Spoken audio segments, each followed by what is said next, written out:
Clara James had the kind of quiet presence that most people overlooked. She moved through life like a whisper, unnoticed but indispensable, like the warmth in a room you didn't realize came from her until it was gone. At 32, her hands bore the fine cracks of constant work, and her eyes, though soft and brown, carried the slow burn of someone who had long ago stopped expecting kindness in return for her own. She lived in a modest single-room apartment above an antique bookstore on the edge of Ridgefield, Kentucky, a town that seemed to forget its own name some days. The floorboards creaked like old knees, and the plumbing coughed in the winter, but she never complained. She had grown up learning that complaints were a luxury reserved for those who believed someone might listen. Clara's childhood had been shaped by the steady hands of her grandfather, Walter James, a Korean War veteran who had more scars than stories and more silence than speech. After her parents died in a fire when she was 8, a memory she held like a closed fist, tight and untouchable, he had taken her in, not out of duty, but out of something nobler, a quiet love that never asked to be seen. Walter raised Clara with the discipline of a soldier and the tenderness of a gardener.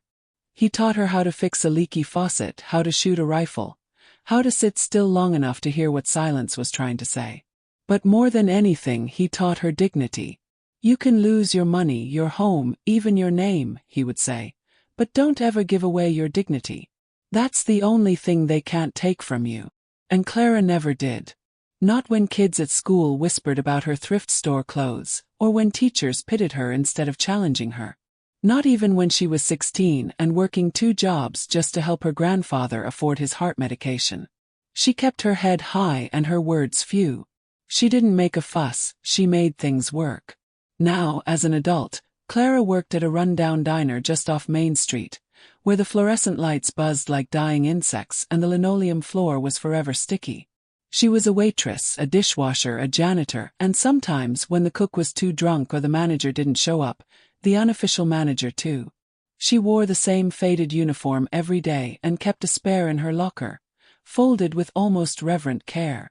Despite the drudgery, she never showed resentment. She served food with a gentle smile and remembered every customer's name, even the ones who never looked her in the eye. She had a quiet reverence for people, especially those who lived on the margins, because she understood. Life hadn't pushed her to the edge.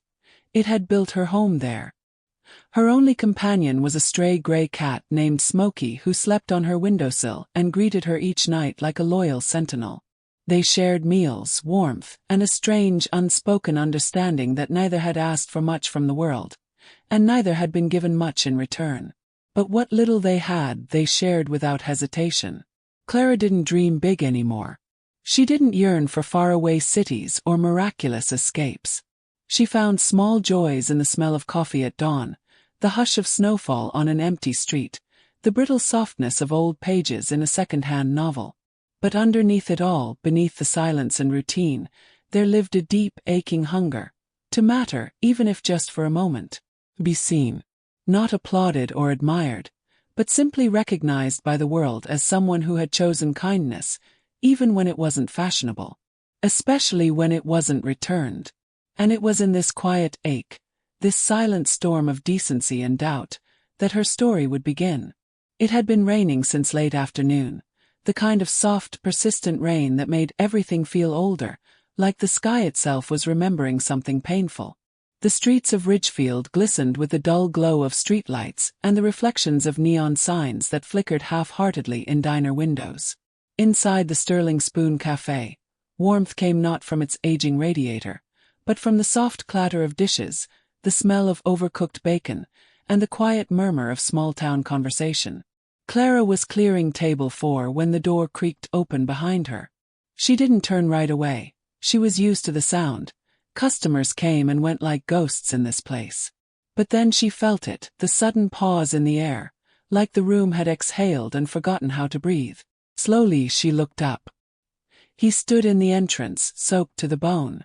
The rain clung to his threadbare coat, dripping from the frayed hem of what looked like an old army jacket, green, weathered, with one missing button and patches that had long since faded into obscurity. His boots were caked in mud, the soles nearly detached, and a faded cap drooped low over tired eyes. He didn't speak. He didn't move. He just stood there, like a man who wasn't sure if he was allowed to exist in a place like this anymore.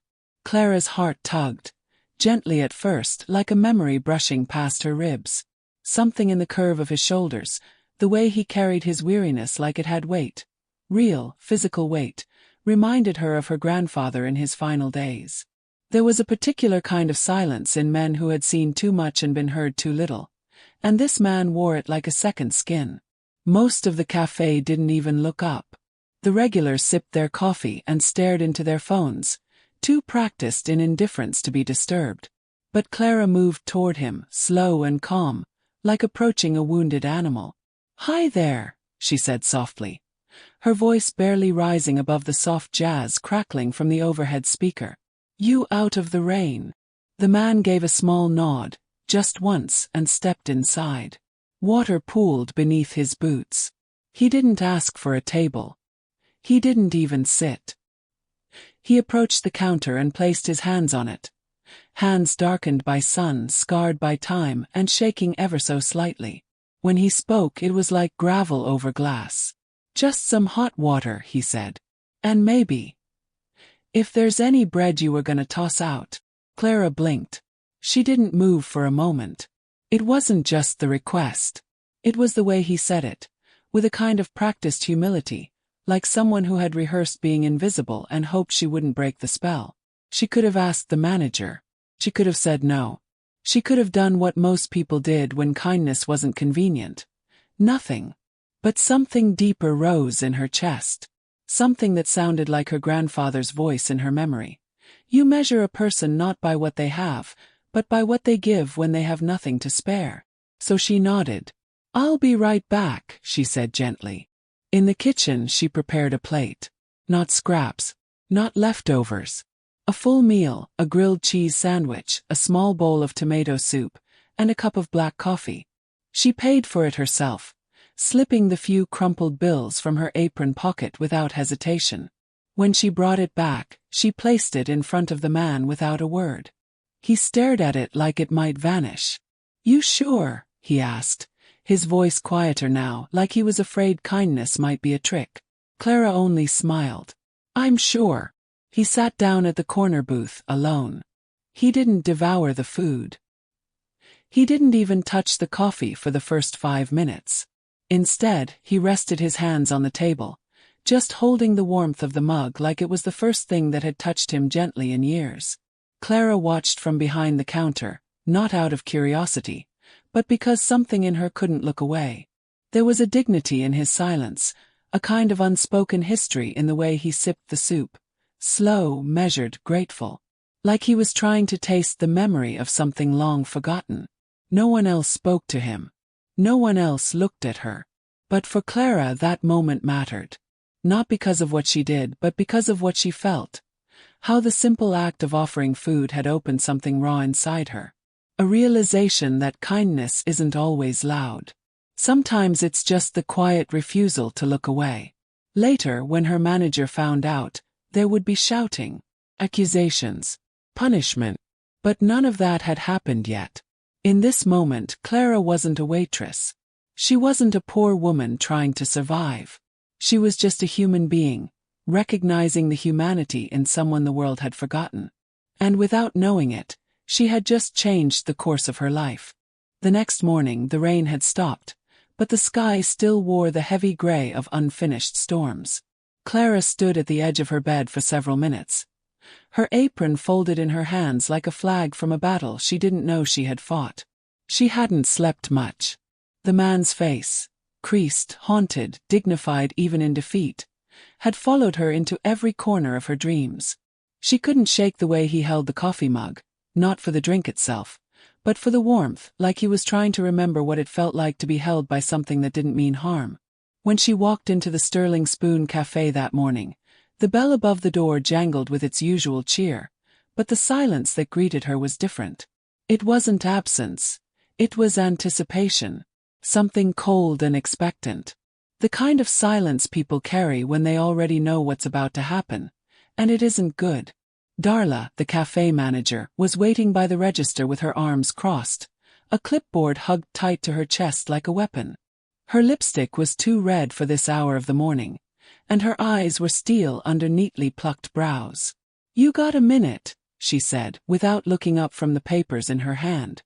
Clara nodded. She followed Darla into the back room, a cramped space that smelled faintly of coffee grounds and burnt toast, and waited. "Someone," Darla began, her voice clipped, "was very generous last night." Clara didn't answer. "You fed a vagrant. On company time. With company food. Without permission." The words came sharp like thrown stones. Clara opened her mouth, then closed it. She didn't know what to say that wouldn't sound like begging. "He was hungry," she said finally, her voice small but steady. "He didn't ask for much. Just hot water. I gave him more because I could." Darla's expression didn't change. If anything, her lips tightened. "We are not a charity, Clara. This isn't your kitchen. You don't get to decide who eats for free. You made a choice, and now I'm making one." It wasn't loud. It wasn't dramatic. There was no scene, no shouting, no sobbing.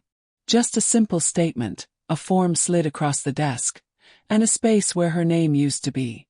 Clara felt the weight of it settle slowly, like snow falling on her shoulders. Quiet, cold, and irrevocable. She packed up her things in silence. No one met her eyes as she left. The regulars kept drinking their coffee.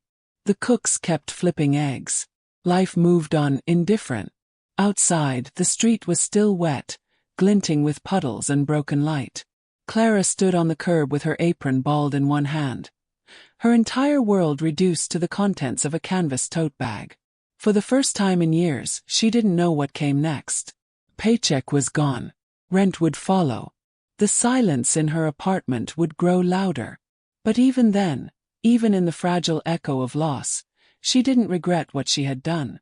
That man had needed something real, something decent. And for a brief, fleeting moment, she had been able to give it. She sat on the steps of a closed bookstore 2 blocks down, letting the cold stone bite through her jeans. Her breath came out in small clouds. The city moved around her, full of strangers who wouldn't know what she'd done or why it mattered. But she knew. Clara looked up at the gray sky, the color of steel and sorrow, and felt something stir in her chest.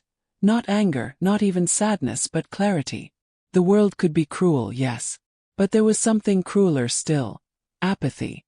The quiet decision to do nothing when kindness is called for. She had lost her job, but not her conviction. And in that small truth, something unexpected took root. The fragile, flickering beginning of change. Days passed like old newspaper pages drifting down a forgotten alley. Silent, weightless, unread. Clara spent them walking without purpose. Her feet memorizing the rhythm of the city while her mind played the same question over and over again. What now? The loss of her job wasn't just the end of a paycheck. It was the erasure of her structure, the gentle lie that everything was under control. Without it, she floated, unanchored.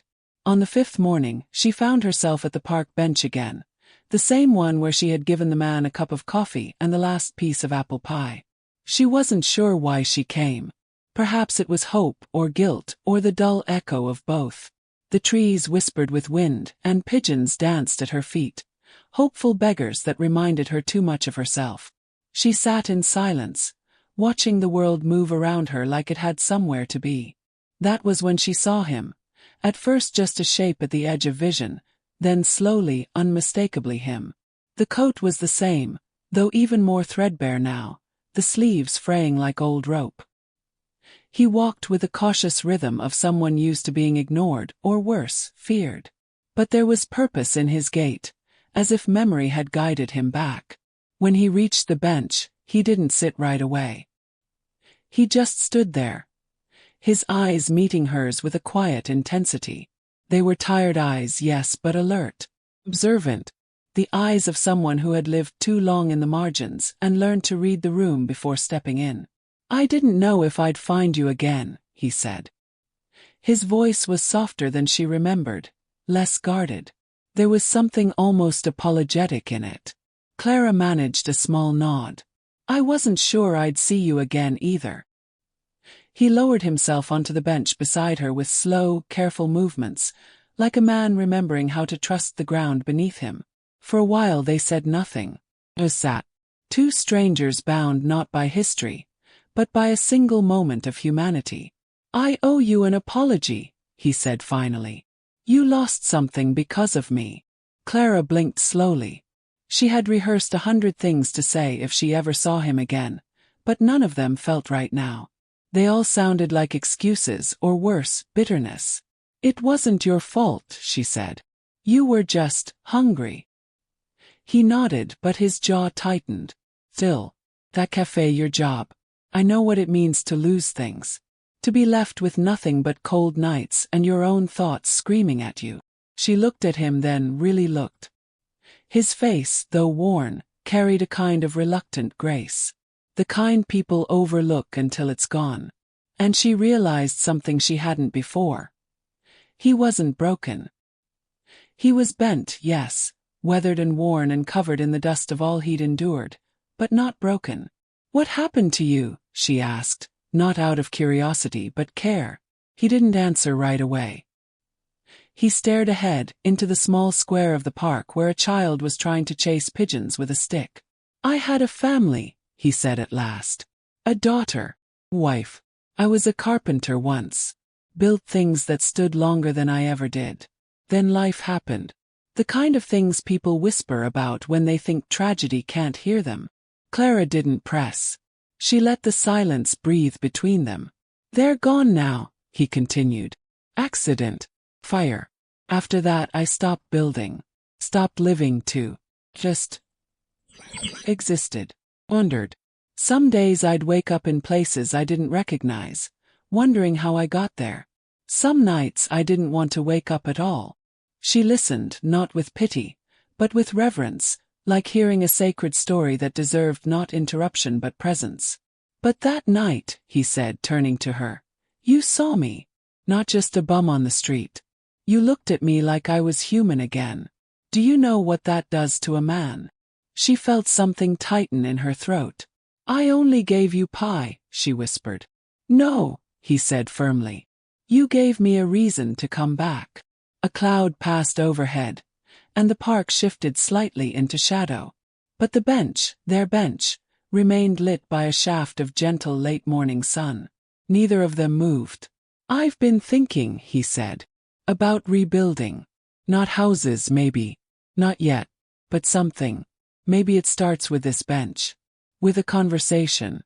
With remembering what it feels like to be seen." Clara looked at him, her eyes wet but unashamed. She realized then that perhaps she hadn't just saved him that night. Maybe he had saved her too, in a way neither of them could fully name. They sat together for a long time after that, saying little, needing less. And in the quiet presence of each other, something intangible settled between them.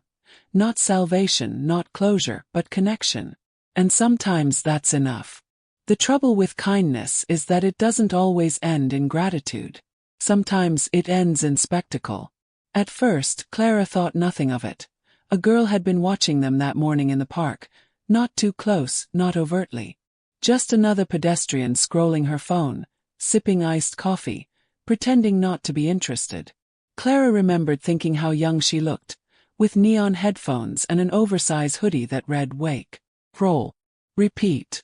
She had glanced their way once or twice, perhaps noticing the contrast. A woman in modest clothes sitting beside a homeless man on a weathered bench, sharing words as if they were old friends. It wasn't until the next day that Clara felt something shift. She was in the supermarket, reaching for a carton of eggs, when two teenagers whispered loudly behind her. One giggled, the other pulled out a phone. She turned slightly and saw her own face on the screen, frozen mid-sentence, eyes soft, sitting on that park bench. #PityPrincess, #HoboLove, #Viral Redemption. The caption stung more than the image itself. Clara's stomach dropped. She abandoned the eggs and walked out without buying anything. Her hands trembled the whole way home. When she opened her laptop, her inbox was a storm. Notifications blinked like emergency lights. Her face, his face, the bench, shared, remixed, captioned, dissected by strangers. Some called her brave. Others mocked her as naive. A few accused her of orchestrating it all for attention. There were memes. There were duets. There were debates in comment sections about morality, class, and whether homeless people deserve help. What had begun as a quiet gesture had been twisted into a digital morality play, broadcast to millions. Clara wasn't even sure how the footage had gotten out. But it was everywhere now. And he had no idea. She found him again 2 days later. He greeted her with a half smile, holding 2 steaming cups of coffee from the corner cart. He had shaved. The lines on his face seemed less jagged. There was a certain pride in the way he handed her the cup, as if he were reclaiming dignity one small gesture at a time. She hesitated before taking it. "There's something I need to tell you," she said. He listened quietly as she explained. No interruptions. No visible reaction. Just his eyes darkening slightly, the way clouds gather before a storm. When she finished, he looked down at his coffee, as if its surface could offer an answer. "So now I'm a symbol," he said softly. "No," she whispered. "You're you. But they don't see that. I was invisible yesterday. Today I'm a hashtag." He shook his head. "They don't want the truth. They want a story. And not even a real one." Clara wanted to cry, not from shame but from helplessness. She had tried to do one good thing. Now the world had twisted it into something grotesque and hollow. "I'm sorry," she said, voice cracking. "I didn't mean for any of this to happen." He looked at her then, eyes no longer wounded but heavy with clarity. "I know you didn't. But intent doesn't protect you from consequence." They sat in silence again, the coffee growing cold in their hands. Later that night, Clara scrolled through the posts alone. There were thousands of them now. She saw her face drawn in digital art, her name trending beside celebrities and scandals. People praised her, people condemned her, but no one knew her. And certainly no one knew him, the man behind the weathered coat and tired eyes. To them, he was either a plot device or a political metaphor. He had lost his anonymity, but not for his voice, only for their narrative. It was a strange kind of violence, Clara thought, to be consumed so publicly while remaining so profoundly misunderstood. She powered off her phone. The next morning she returned to the bench, not sure if he would come. She waited hours. Pigeons came and went. People passed without stopping. The wind was colder that day. He didn't show. And Clara was left there, sitting in the echo of a moment that had once felt pure and human, now stained by the insatiable hunger of a digital world that devours intimacy and calls it content. But deep down, she knew this wasn't the end. Not of the story. Not of him. Not of her. It was only the reckoning. Clara hadn't returned to the bench in days. Something about sitting there alone felt unbearable now, as if the silence mocked her, whispering that kindness could be punished and intimacy could be stolen. She buried herself in her teaching work, kept her head down, declined interviews, ignored messages. Even the supportive ones felt hollow, strangers praising her courage as if she had meant to be a symbol. She had only meant to be human. Then one morning, an envelope arrived. No return address, no stamp, just her name written in blocky letters that looked like they'd been formed slowly with purpose. Inside, a note. "Meet me at the old station. Sunset." She knew who it was before she finished reading. Her heart leapt and trembled in the same beat. The station hadn't operated in years. It sat quietly now, like an abandoned memory from a different time, glass windows dusted with grime and ivy curling up the steel bones of its structure. When she arrived, the light was golden, casting long, forgiving shadows. He was already there. He stood near the edge of the platform, not in rags this time, but in a pressed shirt, second-hand maybe but clean, and a jacket that still bore the creases of being folded too long. His hair was combed, his posture straightened. There was something quietly dignified about him, like a man who had reclaimed something sacred. "I wasn't sure you'd come," he said without turning around. "I wasn't sure you wanted me to. I didn't. Not at first." She moved closer, feeling the weight of time and consequence in every step. They offered me something, he said, pulling a folded letter from his pocket. A foundation saw the video. Said they want to sponsor me, housing, rehab, maybe even some public speaking gigs. Turn me into a story of redemption. He said it with a ghost of a smirk, more tired than amused. That's good, Clara said cautiously. Maybe. But it's not what I want. Not like this. What do you want? He looked at her, and the weight of that gaze was heavier than any camera ever pointed his way. I want to matter. Not as an idea. Not as a spectacle. As a person. I want a life again.